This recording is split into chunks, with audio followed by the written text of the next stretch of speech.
Friends നമ്മളെ V ഗാർഡിൻ്റെ motor എടുക്കുന്നവർക്ക് ഏത് പമ്പ് എടുത്താലും അതിൽ സ്കാനർ വരുന്നുണ്ട്. അപ്പോൾ ഞാൻ അന്ന് ബോർവെൽ അടിക്കുന്ന സമയത്ത് പലരും കമൻറ്റ് ചെയ്തിട്ടുണ്ടായിരുന്നു.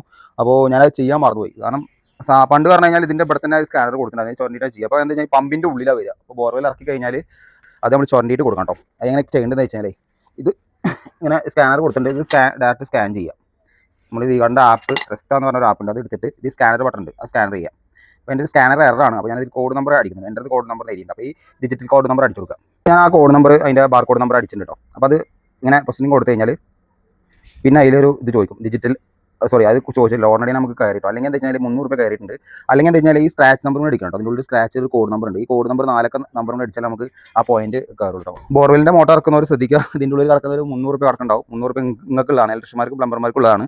അപ്പോൾ സാധാരണ പണ്ട് വരുന്ന മോട്ടറിലൊക്കെ ഇതിൻ്റെ പെട്ടി തന്നെ ഉണ്ടായിരുന്നു. എന്താ വെച്ചാൽ കൊടുക്കാതെ ഇപ്പോൾ കമ്പനി കൊടുക്കാതെ വെച്ചാൽ പലരും ഇത് സ്കാൻ ചെയ്തിട്ട് കടയിലൊക്കെ ഷോപ്പിലൊക്കെ വെക്കുമ്പോൾ തന്നെ ഇത് സ്കാൻ ചെയ്ത് എടുക്കാറുണ്ട്. അപ്പോൾ അതുകൊണ്ടാണ് കമ്പനി ഇതിൻ്റെ ഉള്ളിൽ കൊടുക്കുന്നത് കേട്ടോ.